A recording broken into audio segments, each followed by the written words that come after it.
बिस्मिल्लाहिर्रहमानिर्रहीम। अस्सलाम वालेकुम। 7th क्लास हम अपने ऑनलाइन लेक्चर का आगाज़ करते हैं। हम चैप्टर नंबर 5 सॉल्व कर रहे थे। एक्सरसाइज 5 के क्वेश्चन नंबर 12 हमने कर लिया था। तो आज हम क्वेश्चन नंबर 13 करते हैं। क्वेश्चन नंबर 13 क्या है? नदीम ऑन्स अ पोल्ट्री फार्म, कि नदीम जो है वो पोल्ट्री फार्म चलाता है। इफ़ देयर आर 2 की पावर 21 हैंड्स, यानी कि उसके पास टोटल हैंड्स कितनी हैं? 21 hands on his farm and each hen lays 2 every day egg, और हर मुर्गी जो है वो रोज़ाना 2 अंडे देती है। How many eggs would Nadeem have in a week, तो नदीम जो है वो एक हफ्ते में कितने अंडे कलेक्ट करता है। तो कैसे सॉल्व करेंगे इसको? हम सबसे पहले हम टोटल हैंड्स लिखेंगे। टोटल हैंड्स हैं उसके पास 21 का मतलब है कि 2 टाइम मल्टीप्लाई हो रहा है। ये 21 मल्टीप्लाई करवाएंगे तो 441 हो जाएगा। उसके बाद हम लिखेंगे 1 हैन ले एग इन ईच डे, एक मुर्गी एक दिन में कितने अंडे देती है? तो 2 ये भी गिवन था हमारे पास। 2 4, यानी कि एक मुर्गी जो है वो रोज़ाना 4 अंडे देती हैं। तो अब इसको हम 4 से total egg in a day, पहले हम एक डे में के निकालेंगे, उसके बाद वीकेंड पे आएंगे। अब रोज़ाना एक मुर्गी 4 अंडे देती है और टोटल मुर्गियां हैं 441। तो अब इसको 441 को 4 से मल्टीप्लाई करवा देंगे तो ये उसके एक दिन के अंडों की तादाद है कि जितने वो कलेक्ट करता है एक दिन में। अब हमने वीकेंड के निकालने हैं। एक वीकेंड में 7 दिन होते हैं, तो एक दिन के जितने हुए हैं उसको 7 से मल्टीप्लाई करवा देंगे तो वो पूरे वीकेंड के अंडों की तादाद आ जाएगी। तो लिख देंगे total eggs in a week, एक दिन में जितने उसने कलेक्ट किए हैं उसको 7 से मल्टीप्लाई करवा देंगे तो ये हमारे पास उसका आंसर आ जाएगा। इसी तरीके से क्वेश्चन 14 है कि अ collector divide 48 beads equally into different containers, के एक कलेक्टर जो है डिवाइड कर देता है बीड्स को।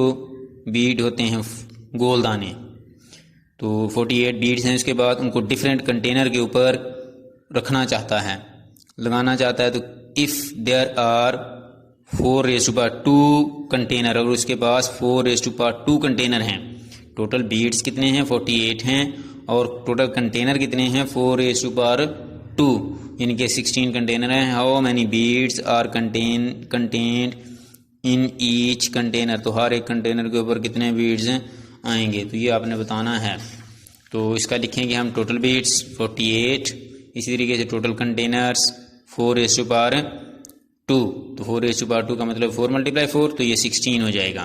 तो ये है हमारे पास टोटल कंटेनर्स की तादाद। अब बीड्स कंटेन ईच कंटेनर, हर कंटेनर के ऊपर कितने बीड्स होंगे? तो टोटल बीड्स को जितने कंटेनर हैं उनकी तादाद पे डिवाइड कर देते हैं, तो जो आंसर आएगा हर एक के ऊपर 3 आएंगे जी। इसी तरीके से अगला क्वेश्चन है कि हार्स ओन्स 2 टॉय कार, के हार्स के पास 2 टॉयज खिलौने हैं, कार के खिलौने हैं। If he gives an equal number of cars to 16 children, अगर वो 16 बच्चों में उसको इक्वल तादाद में तकसीम करना चाहता है। How many cars does each child gate, के हर बच्चे के हिस्से में कितने कार के खिलौने आएंगे? तो टोटल टॉय दिए हुए हैं और टोटल चिल्ड्रन जिनमें डिवाइड करना है वो भी उनकी तादाद भी गिवन है। तो कैसे करेंगे इसको सॉल्व? इधर लिखेंगे टोटल टॉयज ऑफ कार, तो ये हमारे पास 2 हैं। 2 का मतलब कि 2 को 6 टाइम मल्टीप्लाई करवाएंगे तो ये हमारे पास आ जाएगा 64। टोटल चिल्ड्रन कितने हैं? जिन बच्चों में उसने डिवाइड करना है तो वो 16 हैं। अब toy get of each child, हर एक बच्चे के हिस्से में कितने आएंगे? तो टोटल टॉयज को टोटल चिल्ड्रन की तादाद पे डिवाइड कर देंगे, जो आंसर आएगा तो हर एक के हिस्से में 4 आएंगे। तो ये था हमारे पास क्वेश्चन नंबर 15। अब हम फिल इन द ब्लैंक्स पे आते हैं। क्वेश्चन नंबर 1 पे देखते हैं क्वेश्चन नंबर 1 क्या है। Fill in the blanks.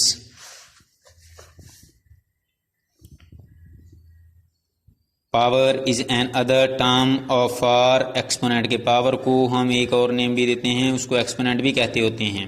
A negative base raise to an odd number gives a negative number. अगर नेगेटिव बेस हो, ऊपर पावर ऑड नंबर हो, तो आंसर भी ऑड नेगेटिव ही आता होता है। अगर नेगेटिव बेस हो, पावर उसकी इवन नंबर हो, तो वो पॉजिटिव हो जाता होता है। तो अब ये नेगेटिव है और ऑड नंबर है, तो ये नेगेटिव नंबर ही हमें हासिल होगा, जो नया आंसर आएगा उसका।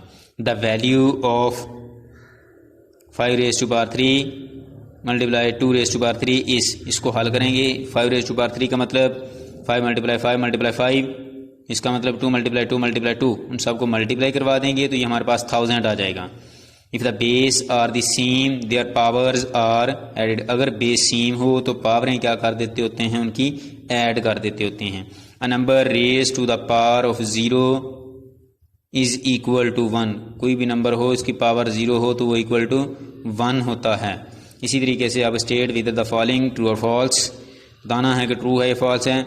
2⁻³ मल्टीप्लाई 4⁻³ इक्वल टू 6⁻³, तो ये फॉल्स है, क्योंकि इसका आंसर और आएगा, उसका आंसर और आएगा। इसको हल करेंगे, इसको इधर वाले को हल करेंगे तो आंसर सेम नहीं आएंगे, तो ये फॉल्स है। फिर -5⁻³ डिवाइडर 3⁻⁴ इक्वल टू -3, ये ट्रू है। डिवाइड का मतलब होता है डिनोमिनेटर, इसको डिनोमिनेटर में लिख के पावर अप्लाई करेंगे, 4 3 उससे कट हो जाएंगे, एक 3 बचेगा नेगेटिव के साथ, वो आपके पास आंसर होगा। The reciprocal of 2⁻⁴ is 4⁻²। इसका रेसिप्रोकल डिनोमिनेटर में आना था, तो ये भी फॉल्स है। फिर 2000⁻0 मल्टीप्लाई 1000⁻0, आपने पढ़ा हुआ है कि जिसकी भी पावर 0 हो वो इक्वल टू 1 होता है। इट मीन्स कि ये भी 1 है, ये भी 1 है। 1 को 1 से मल्टीप्लाई करवाओ तो आंसर 1 ही आता, तो ये भी ट्रू ही है। 5⁻4 इज ग्रेटर देन 4⁻5, तो ये फॉल्स है। ये इसका आंसर हल करेंगे, इससे लेस होगा, ग्रेटर नहीं होगा। इसी तरीके से आगे MCQs हैं, वो भी आपने करने हैं। What is the product of x⁻² and x⁻5। Product का मतलब होता है कि मल्टीप्लाई करें इनको मल्टीप्लाई करोगे, बेस सेम है तो पावरें ऐड हो जाएंगी, तो पावर 7 बनेगी x⁻7। What is the value of 12⁻12 multiply 12⁻10 divided 12⁻8। पहले ब्रैकेट वाला अमल करेंगे तो बेस सेम है, पावरें ऐड हो जाएंगी, तो ये बनेगा 12⁻22। फिर ये डिवाइड है, वो भी 12 है, तो 12⁻22 -8 कर देंगे तो 12⁻14 हमारे पास आंसर आ जाएगा।